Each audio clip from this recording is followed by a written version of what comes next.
Alfonso, gracias por aceptar mi invitación a conversar hoy unos minutos. Como te comentaba, he estado disfrutando de tu contenido, así que es un honor para mí poder hacerte preguntas para aclararme toda mi, eh, ¿cierto? A veces inconcebible confusión respecto a la física. Quería empezar haciéndote una pregunta que Lex Fridman, no sé si lo conoces, Sí. le hace a sus entrevistados cuando son físicos o científicos, que es, ¿cuál es la idea más hermosa en la física?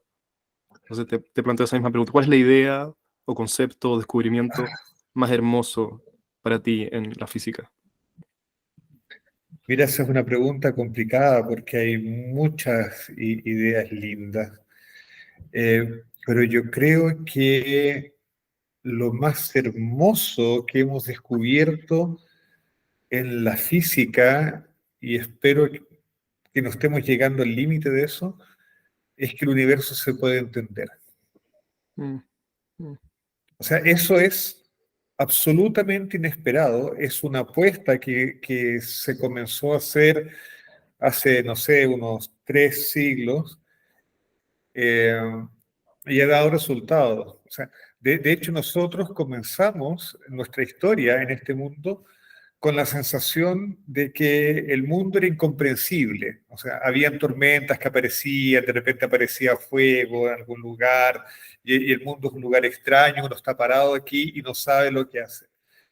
Y, y de repente vamos descubriendo de que el mundo parece ser un lugar racional, mm, que tiene cierto orden, y uno puede entender y formular leyes que lo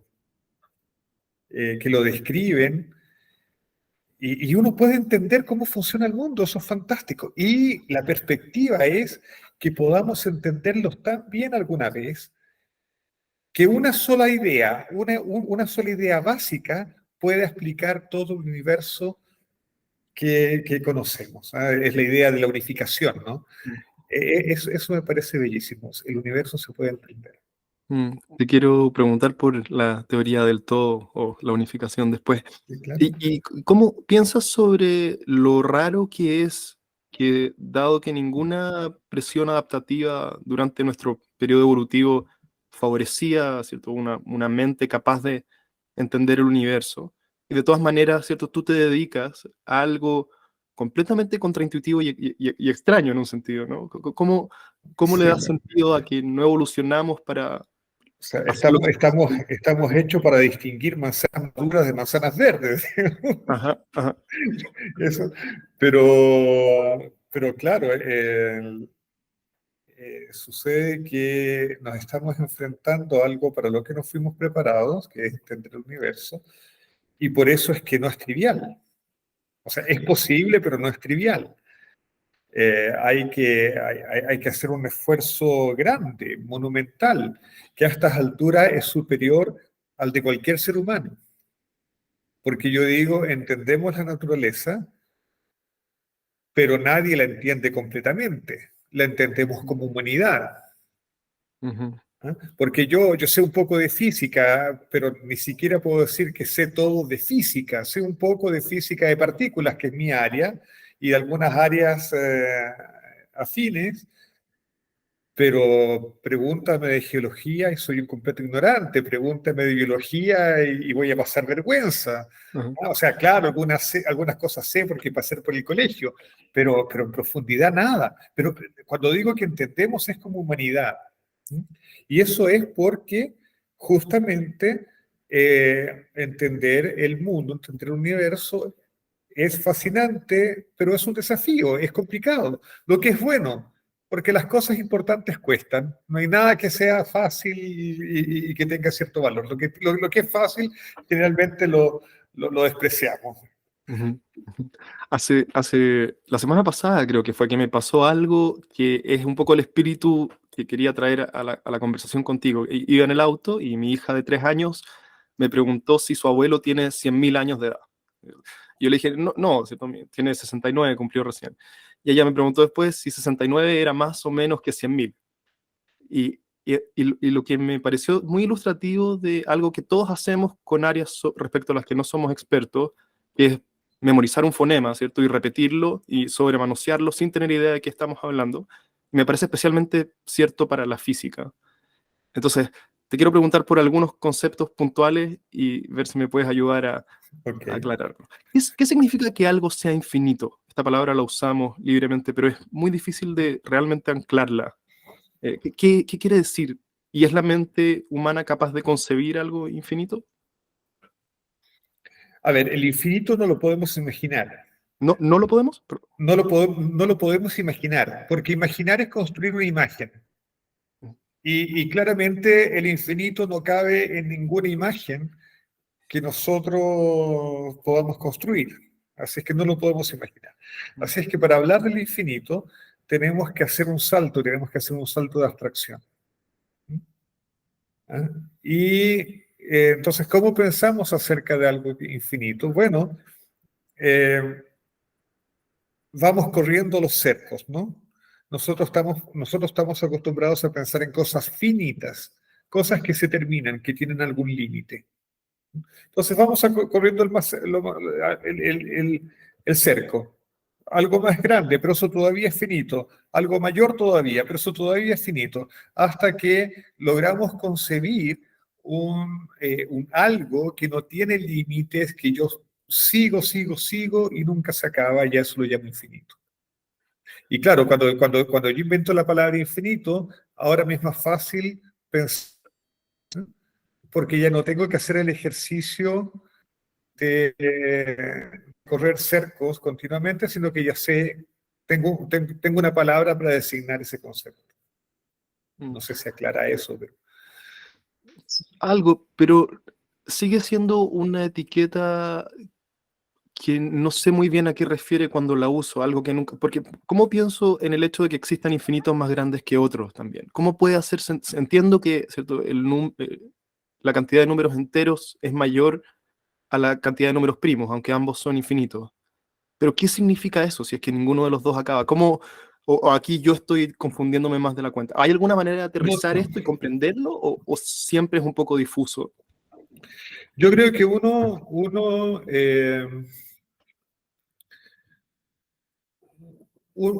a ver, en este tipo de conceptos uno trabaja uno se queda tranquilo con algunos ejemplos. Ujú. Eh, entonces, el ejemplo más sencillo es el ejemplo de los números naturales y de los números, o si tú quieres, los enteros y de los números pares. Ajá. Tú sabes que los números enteros son infinitos y los números pares eh, también son infinitos y un infinito del mismo tamaño que los números enteros, porque a cada número entero le puedes asociar un número par, basta multiplicar el entero por 2. Entonces tú le puedes asociar uno a uno y ves que siempre Mm. para cada entero hay un número par y dices, bueno, son la misma cantidad. Cuando uno pensaría que la mitad de los enteros son pares apenas, ¿no? Pero son la misma cantidad porque siempre puedes asociar uno a uno a ambos conjuntos. Y, y bueno, tú después dices, bueno, ahora tú tomas la recta real, y en esa recta real, tú ahora, dados los números, siempre puedes encontrar un número entre medio. Mm. Entonces ahora, de hecho, tú tienes un problema mayor porque si tú entre dos números puedes siempre encontrar un número entre medio, tú ahora tomas ese número que estaba entre extremos y siempre puedes encontrar un número. Entonces tú vas viendo que mientras más chico tú haces el intervalo, siempre tienes números. Entonces, de hecho, entre dos números cualquiera, tú tienes infinitos números ahora, Mm. siguiendo ese proceso que nunca acaba. Entonces, evidentemente, eh, tú ya no puedes asociar a cada número entero un número real. Tú le puedes, y tienes muchos más números reales que números enteros. Por lo tanto, los números reales son un infinito mayor.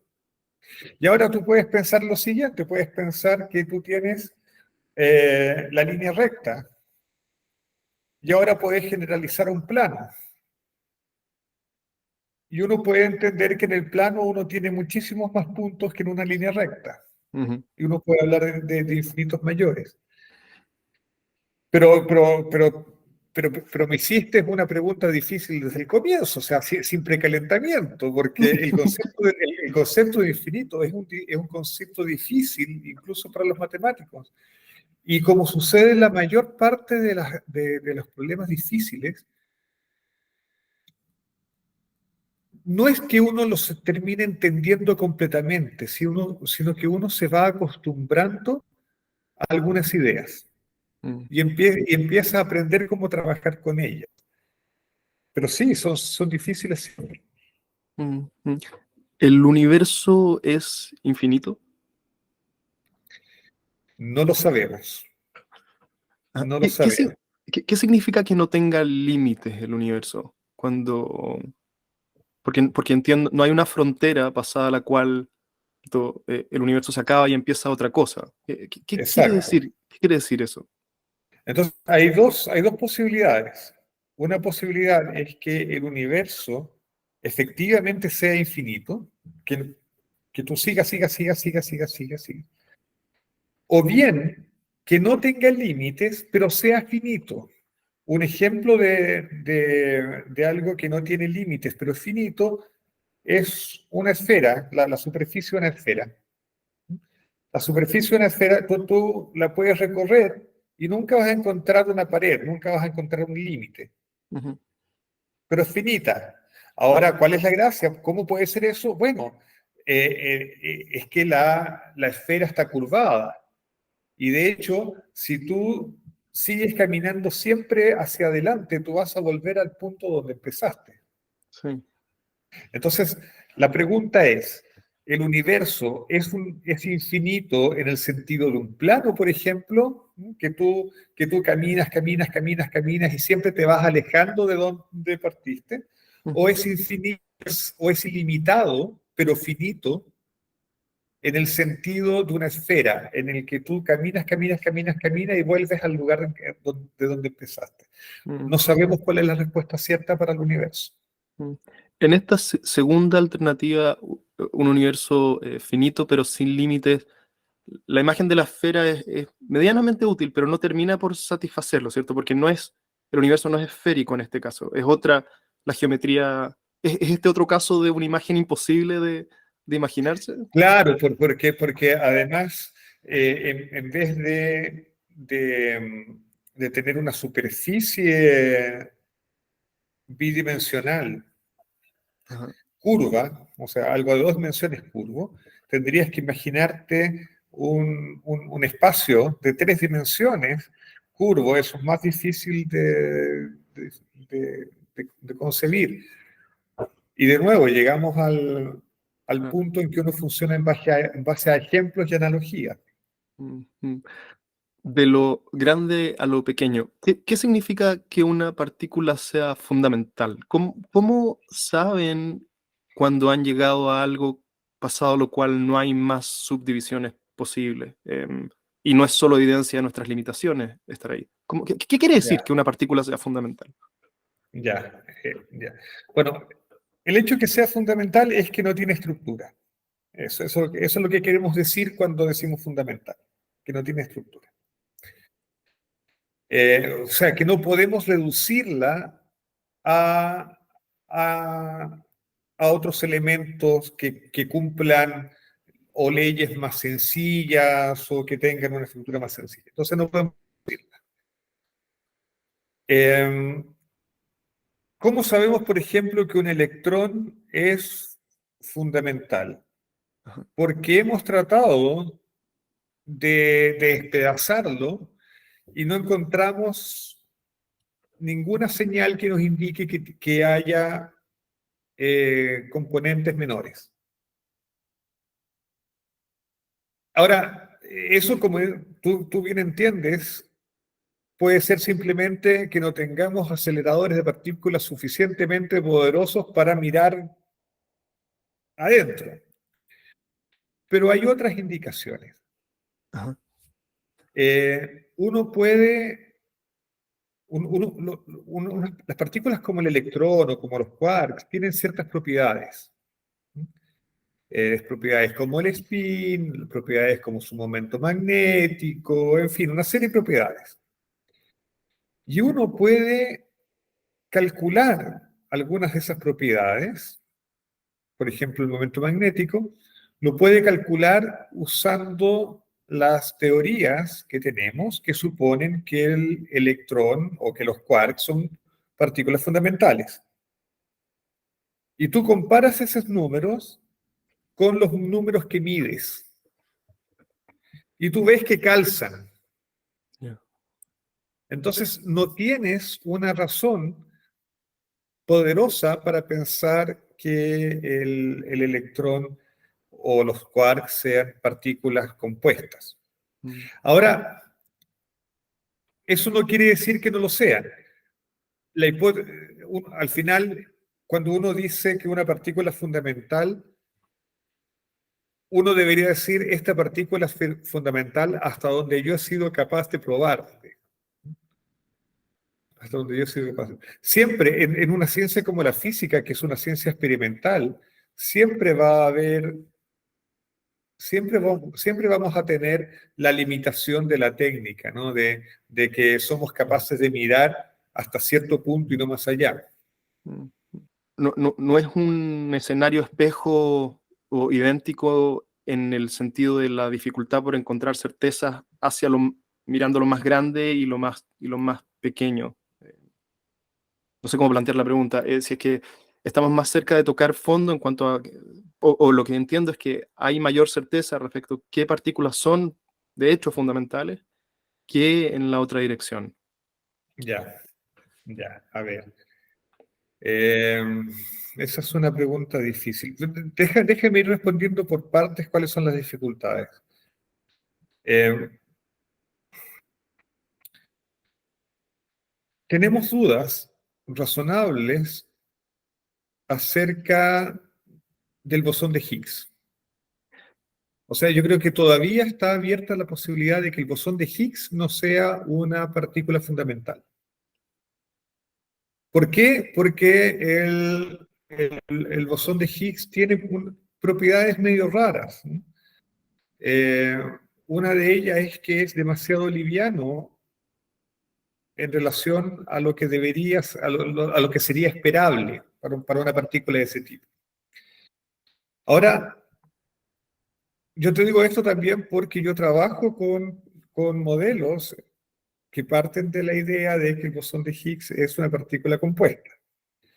Si tú me pides honestidad, que ya es un requisito mayor, debería confesar que a pesar de de que esa posibilidad todavía está abierta, yo creo que se está cerrando rápidamente.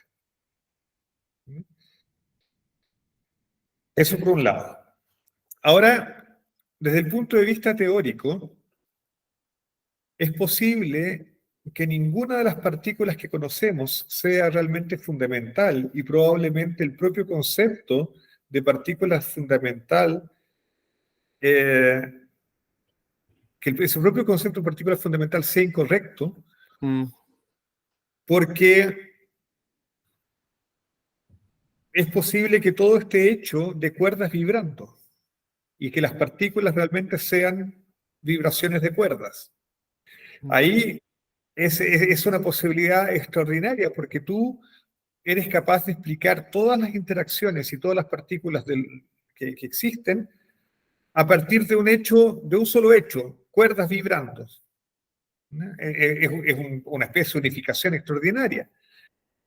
Ahora tú podrías preguntarte, bueno, ¿y esas cuerdas son fundamentales o están hechas de otras cosas? Y hasta donde teoría de cuerdas es comprensible, sí parece que esas cuerdas son fundamentales.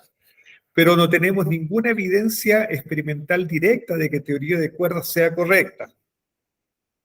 Entonces, ahí de nuevo tenemos una dificultad técnica. Tenemos una teoría súper avanzada conceptualmente, pero tenemos la dificultad técnica de que sus predicciones están muy fuera del alcance de la verificación experimental. Mm. Eso. La teoría de cuerdas es una teoría del todo, una Es una aspirante a. teoría del todo, es una aspirante Mm, a teoría del todo porque con cuerdas vibrantes tú puedes explicar toda la física de partículas, digamos, y puedes explicar eh, la gravedad también, y de hecho la teoría de cuerdas es una teoría cuántica de la gravedad. mm, Así es que ahora, que uno sepa calcular es otra cosa, digamos, pero en principio es un candidato a teoría cuántica de la gravedad. Ya. Entonces, eso por un lado. Por el otro lado, tú tienes la cosmología y uno entiende a grosso modo bastante bien la evolución del universo. Pero hay problemas grandes que tenemos. Por ejemplo, de la cosmología aprendemos que tiene que haber mucha más materia de la que nosotros vemos, y mm, esa materia tiene que ser no bariónica, o sea, no puede estar hecha de protones y electrones y neutrones como lo estamos hechos nosotros. Es una materia que no está hecha de átomos y tiene que ser la predominante en la naturaleza. O sea, algo así como el 75% de la materia del universo tiene que ser de ese tipo. Y nosotros somos lo extraño, lo raro, lo, lo, lo, lo poco común. ujú, ¿Eh? Pero no sabemos qué es. Y no sabemos si eso es un producto de la gravitación, no sabemos si es un nuevo tipo de partículas que los físicos de partículas no hemos encontrado, no sabemos qué es. Eso ese es un problema que tenemos. Por otro lado, tampoco entendemos el origen del universo en sí. No sabemos qué produjo el universo. En principio, teoría de cuerdas debería poderlo decir, porque es una teoría cuántica de la gravitación. Pero de nuevo, el origen del universo requiere de hacer cálculos en un régimen en el que no sabemos hacer cálculos. Aunque tengamos la teoría correcta, si es que teoría de cuerdas es la teoría correcta, aunque tengamos la teoría correcta, no sabemos calcular en ese régimen. mm, mm, ¿Eh? Los cálculos son complicados. Entonces, no sabemos. Así es que yo declararía empate. Yo diría que la cosmología y la física particular, los dos extremos son súper desafiantes. En los dos extremos hay cosas muy misteriosas y estimulantes que descubrir. Y al mismo tiempo los dos extremos se están tocando. La cosmología y la física de partículas están conversando constantemente y de hecho yo creo que el futuro de la física de partículas va a ser algo así como, es lo que se llama hoy en día astropartículas, o sea, es una mezcla entre cosmología, física de partículas, astrofísica y tal. mm, mm.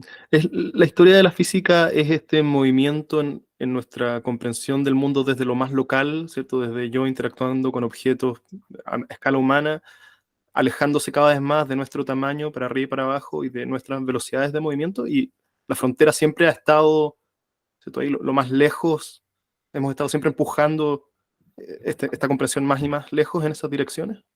Sí, claro, porque la ciencia tiene una componente que es muy poderosa, que es su capacidad de hacer predicciones.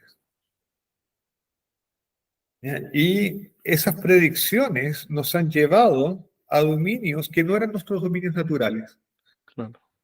Y por eso es que tenemos que construir tremendos equipos, digamos, a veces, bueno, algunos grandes, otros más chicos, pero tenemos que construir equipos sofisticados, porque nuestros sentidos naturales, que estaban diseñados para distinguir manzanas maduras de manzanas verdes, digamos, Ujú, ya han sido completamente ultrapasados, digamos. Estamos tratando de ver, de tener contacto con aspectos de la realidad para los cuales nuestros sentidos no sirven y tenemos que ujú, inventar sentidos nuevos o traductores, ¿no? Entre esa realidad y nuestros sentidos. mm. Alfonso, te quiero preguntar por la mecánica cuántica y tengo dos citas acá que te quería leer. son un poco contradictorias una con la otra, a mi entender. Y después quiero saber tu impresión y luego preguntarte qué es la mecánica cuántica. Hay esta cita famosa de Feynman que dijo que nadie entiende la física cuántica. Y por el otro lado, Deepak Chopra, en una entrevista con Richard Dawkins, él responde, abre comillas, la física cuántica tiene mucho que decir sobre el efecto del observador. Hay escuelas de físicos que creen que saltos cuánticos son ejemplos de discontinuidad y la creatividad en la conciencia también son un ejemplo de discontinuidad y la sanación cuántica es un fenómeno biológico que se sustenta sobre la creatividad biológica que en un nivel muy fundamental es un fenómeno discontinuo de lo impredecible que se produce en la proliferación de incertidumbre. Cierra comillas. Y uno se encuentra mucho con este tipo de discurso. ¿Cómo es posible que una de las mentes más brillantes, ¿cierto?, de la ciencia occidental diga que nadie puede entender la física cuántica y por otro lado hay gente que habla con tanta soltura y seguridad sobre la física cuántica y que no tienen la formación adecuada? ¿Qué te Claro. pasa con esto? ¿Cómo pensar sobre esto? Bueno, es que hay formas efectivas de vender libros, digamos. Le pasa a Hawking también. A ver, Hawking para vender libros, ¿qué hace? Pone el nombre de Dios en el título del libro. Ajá. Entonces, o habla de Dios en sus libros, cuando no es su tema, digamos. ¿Y por qué lo hace? Porque la sociedad norteamericana es religiosa y Dios vende en la sociedad norteamericana. Entonces, si Hawking habla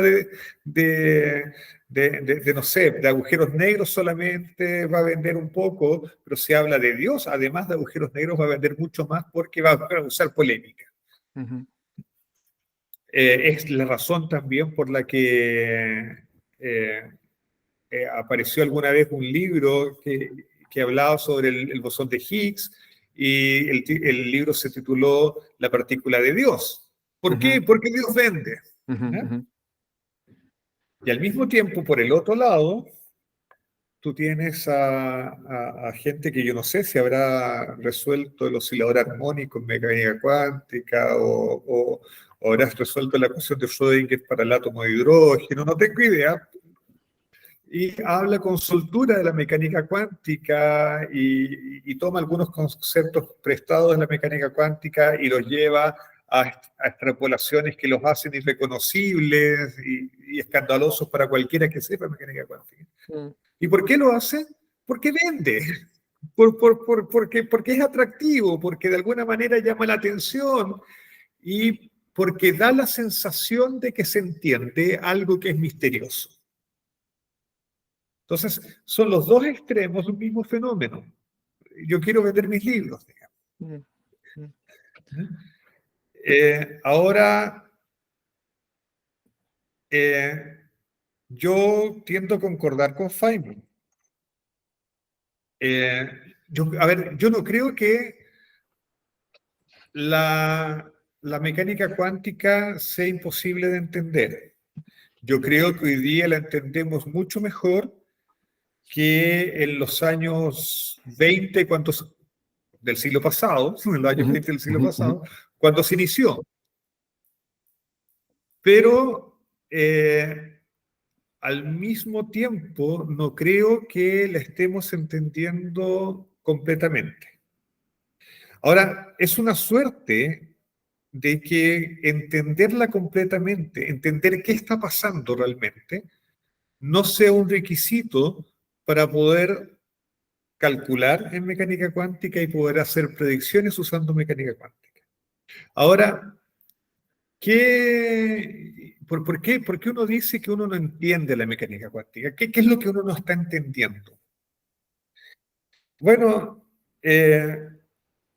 uno puede acostumbrarse a la idea de que en mecánica cuántica las partículas no tengan trayectorias bien definidas. Y uno solamente puede hablar de la probabilidad de que esté en un lugar o en otro. Uno puede llegar a acostumbrarse a esa idea.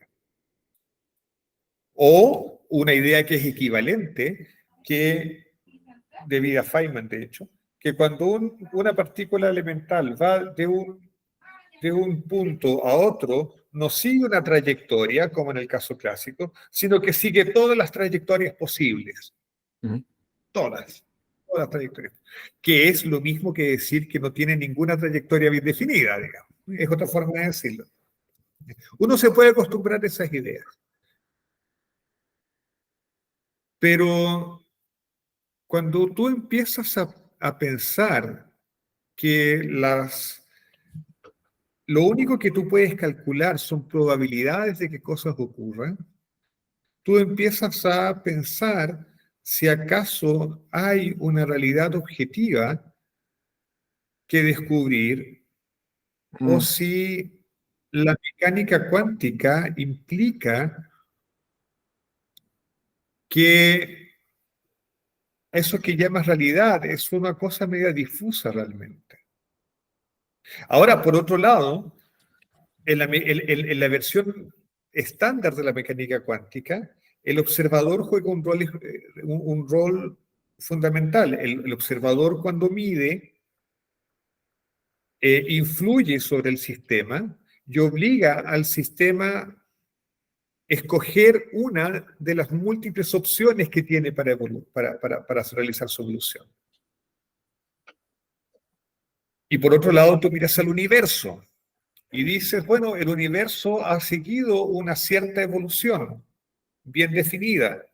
ujú.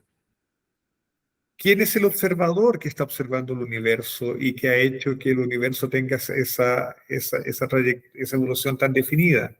¿Existe eso? Bueno, ese tipo de cosas que rayan en debates más bien filosóficos, eh, yo creo que son muy complicados para un físico, digamos.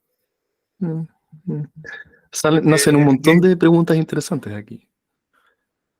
claro, de hecho, ese tipo de preguntas yo las evito completamente en mis cursos de mecánica cuántica, primero para no revelar mi profunda ignorancia en filosofía, digamos, y luego porque no sé responder ninguna de esas preguntas, y a pesar que yo creo que son muy interesantes, eh, no me ayudan a mi objetivo, que es calcular y hacer una predicción de los fenómenos físicos. Mm, mm, O sea, afortunadamente yo puedo hacer predicciones sin hacerme esas preguntas. Y lo que estoy diciendo me da vergüenza porque es intelectualmente muy, muy limitante. Pero si me enredo en esas preguntas, nunca voy a poder mm, hacer las predicciones que quiero hacer. sí. Entonces, los físicos le hemos dejado un poco ese trabajo a los filósofos de la ciencia. Hay Ujú. algunos pocos físicos que están trabajando en fundamentos de la mecánica cuántica, están tratando de entender qué está pasando, pero en la práctica uno calcula. Te- pero por qué crees que personas como Deepak Chopra y tantos más toman prestados conceptos de la física de la física? Porque no es solo que sean conceptos misteriosos, ¿cierto? Probablemente en la odontología también, ¿cierto? Hay misterios de por qué se produce el bruxismo, pero o qué sé yo, Sí. ¿cierto? ¿Qué es una caria en su esencia? Pero Deepak Chopra no saca conceptos de la odontología para transmitir profundidad en su discurso. ¿Por qué crees que en particular la palabra cuántica ha sido tan manoseada por gente que no sabe de qué está hablando? ¿Lo hará intencionalmente o por ingenuidad o qué sé yo? Pero esto de la medicina O sea, cuántica, yo creo ¿cierto? yo creo que es de las dos cosas. Yo creo que hay gente que cree entender y que hace analogías. O sea, a ver, alguna vez yo me dediqué a estudiar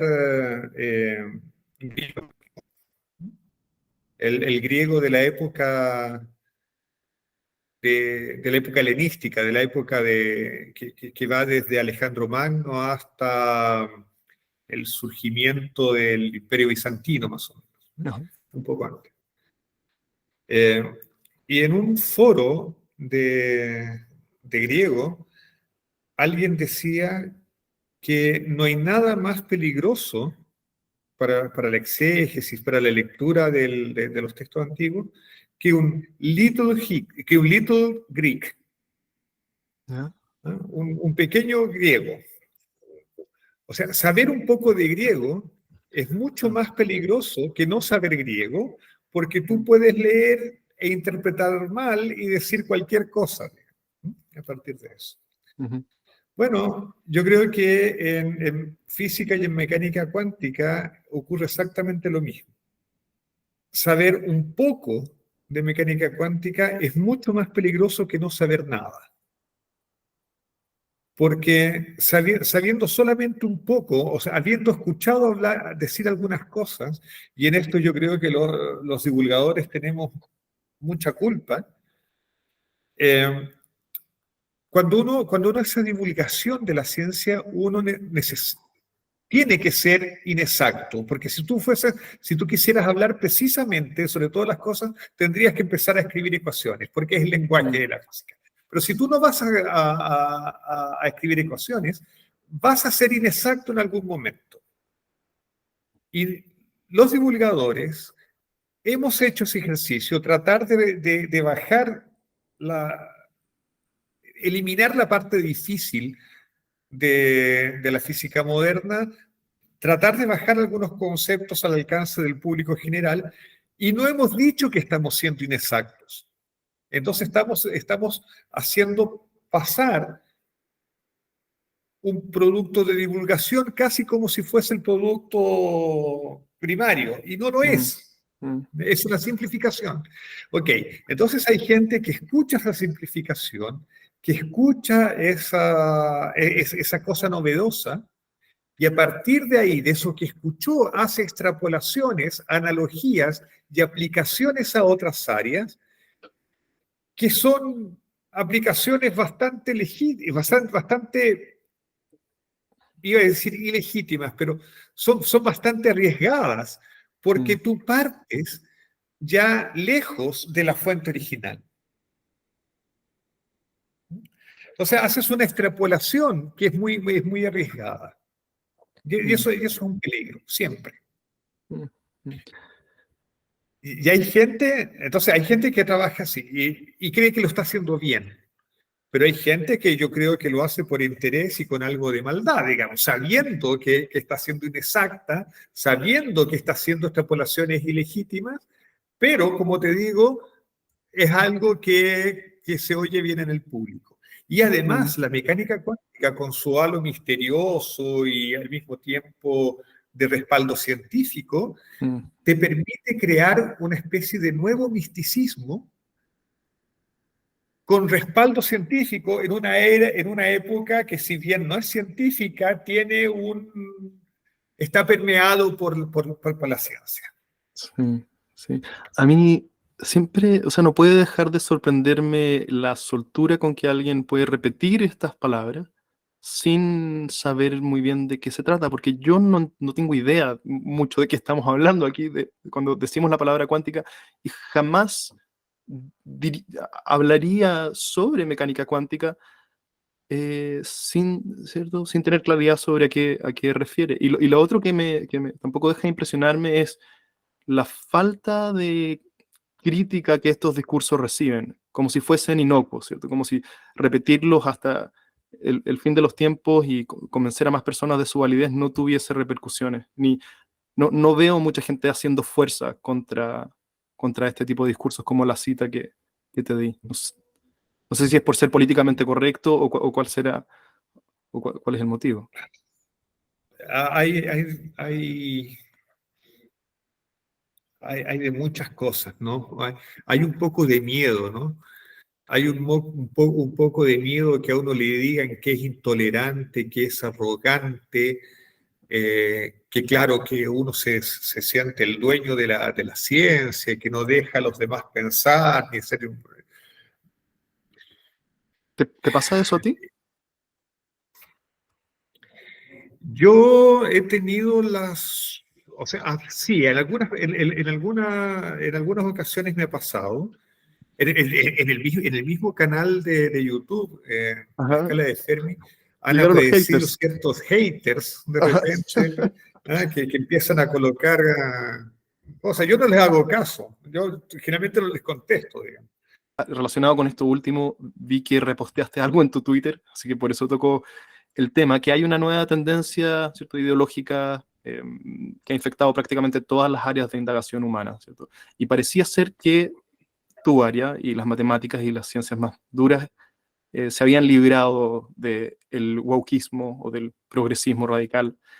Pero incluso las matemáticas parecen haber sido alcanzadas por esto. Y hay gente argumentando que 2 más 2 no es 4, ¿cierto? Que, la, que la ciencia es, ¿cierto?, colonialista, imperialista, patriarcal, hegemónica, etc. ¿Tú ves algo de esto? Amor, esto es una entrevista, no Oh, estoy a ahora. Yo soy la encarnación del mal. O sea, yo soy un hombre heterosexual, casado hace 25 años más, casi 27. En mis 50 años, académico, profesor titular. O sea, yo soy el patriarcado encarnado, digamos. ¿Eh? Y por otro lado, eso me frustra porque yo no creo que sea una mala persona. ajá. Bueno, cuando uno parte de esa base, ¿no? Diciendo que la ciencia está dominada por el patriarcado, toda la cuestión, se hace muy difícil conversar. Yo creo que estamos en una época, y yo sé que con esto me voy a ganar las funas más odiosas, pero estamos en una época dominada por un nuevo moralismo, Uh-huh. donde impera una irracionalidad, pero galopante, y de cierta manera hemos entrado, creo yo, en una especie de nueva Edad Media, que no sé cuánto va a durar, en que las estructuras antiguas están siendo absolutamente cuestionadas, eh, y el pensamiento que nos trajo hasta acá es absolutamente cuestionado, casi de la misma manera como el, el pensamiento clásico antiguo fue olvidado en esta Europa que era mezcla de un imperio cristiano y las huestes bárbaras que empezaban a dominar, digamos. Y si me permite citar a Asimov, Uh-huh. yo creo que deberíamos empezar a preguntarnos cómo construimos esas fundaciones que van, no las que reciben plata generosamente, sino las fundaciones que van a permitir la reconstrucción de la civilización en algún momento. Bueno, ahora veo por qué eres la encarnación del mal, Alfonso. Mi suegro es profesor universitario y su diagnóstico no es el mejor de lo que ha pasado. Toda su vida él ha sido profesor y su diagnóstico de la transformación de los adultos no es el mejor. Hay una historia, no sé si es mito urbano en realidad, de la Universidad de Valparaíso, que un profesor muy mayor solía usar esta frase, matar 2 pájaros de un tiro, o mejor tener 2 pájaros en la mano que uno volando, algunos de estos dichos, y que la agrupación vegana de estudiantes, ¿cierto?, se sintió terriblemente ofendida por esta herejía y lo funaron.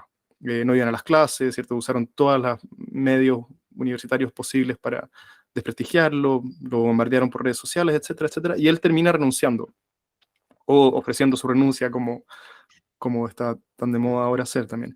Eh, em, ¿Ves tú esto? ¿Es parte también de la vida universitaria? ¿Es real esto o es un mito que uno ve en las redes sociales? Porque yo no sé qué pensar cuando escucho este tipo de historias. Mira, hemos llegado al punto en que uno piensa 300 veces antes de decir cualquier cosa para asegurarse que no vaya a ofender a nadie o que no vaya a ser malinterpretado o cosas por el estilo. Eh, a mí me pasó, digamos, a mí me pasó hace unos años atrás, yo era estudiante, yo era director del departamento de física aquí y tuve que conversar con los estudiantes porque una sala que ellos ocupaban la íbamos a tener que transformar en laboratorio y a ellos se les iba a dar otro espacio en otro lugar. Entonces, cuando conversé con ellos, eh, alguien me preguntó, bueno, ¿y por qué por qué era con ellos el asunto? Y yo me sonreí y dije, bueno, porque son la cadena, son el eslabón más débil en la cadena alimenticia, digamos. Y me sonreí, fue un chiste. Ujú. Al día siguiente, la universidad apareció empapelada con una carta donde decía que yo había ofendido a los estudiantes, que los había tratado del eslabón más débil y toda la Mm. cuestión. Y de hecho renuncié como director de departamento en esa Guau. ocasión.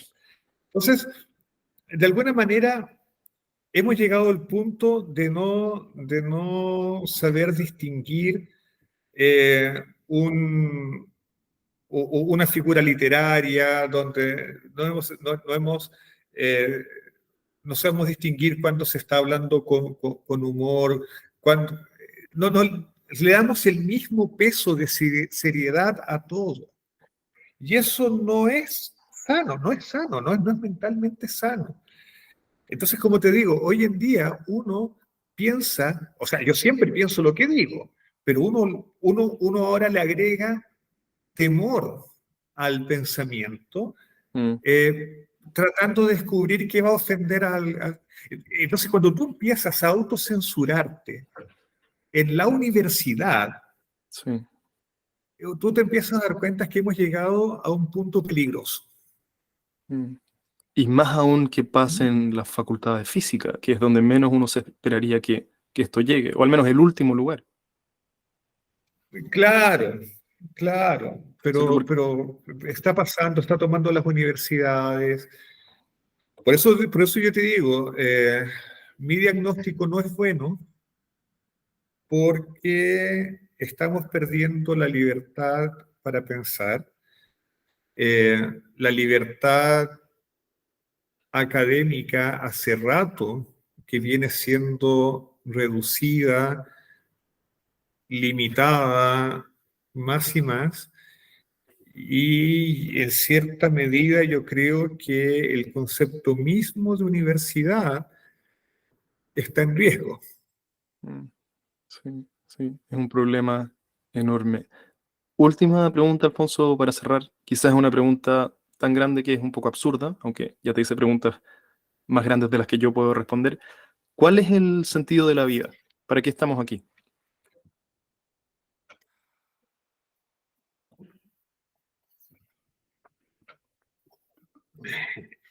A ver, esa es una pregunta que curiosamente no se puede responder dentro de la ciencia.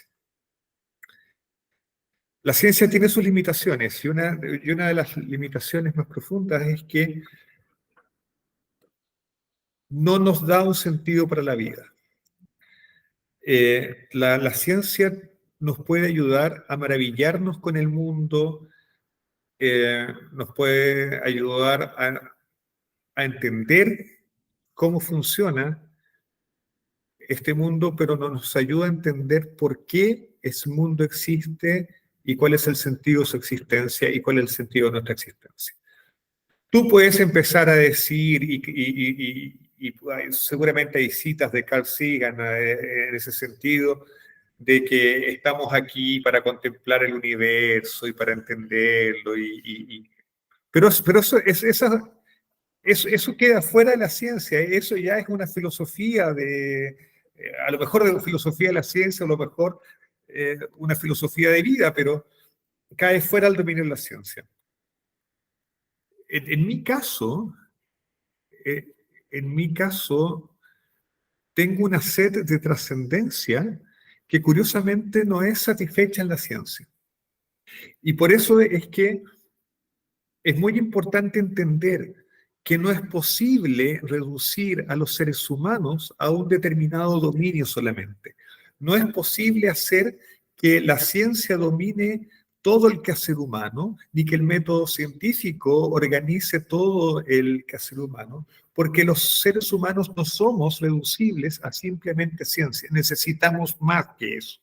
Necesitamos belleza, necesitamos poesía, necesitamos música, necesitamos afectos, necesitamos un sentido de trascendencia.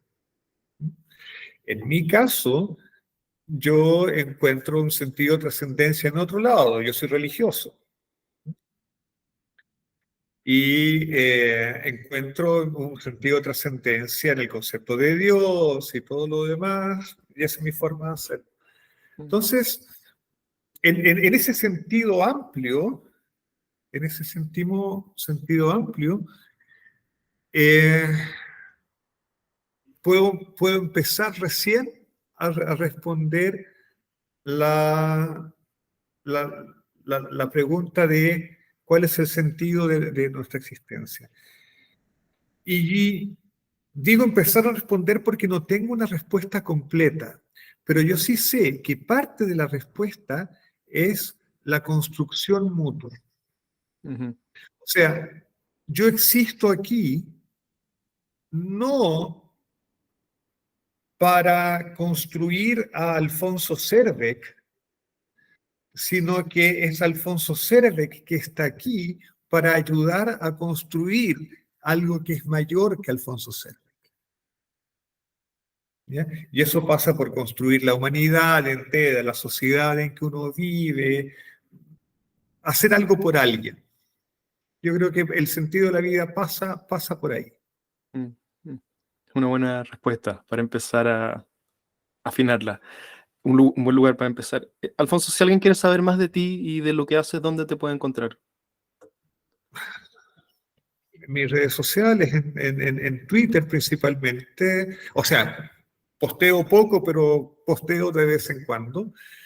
En YouTube está mi canal La Escala de Fermi, donde este año he estado más flojo, pero de hecho ahora estoy preparando nuevo material para postear. Eh, sí, yo creo que son las formas de encontrarme. Bueno, mil gracias por el tiempo y la escala de Fermi, muy recomendada para quienes quieran profundizar. Se valora mucho tu esfuerzo ahí por divulgar tu conocimiento, Alfonso, así que gracias. No, gracias a ti por esta tremenda oportunidad. Ha sido realmente un honor, un privilegio conversar contigo. Gracias por las interesantes preguntas y eso. Muchas gracias por todo. Si este contenido te resulta interesante, suscríbete a mi canal para recibir notificaciones cuando tenga nuevo contenido por compartir. Y si me quieres ayudar, todos los apoyos en difusión son agradecidos. Compartir en redes sociales, recomendaciones a tus amigos, todos me ayudan más de lo que te imaginarías. Gracias por tu tiempo y hasta la próxima.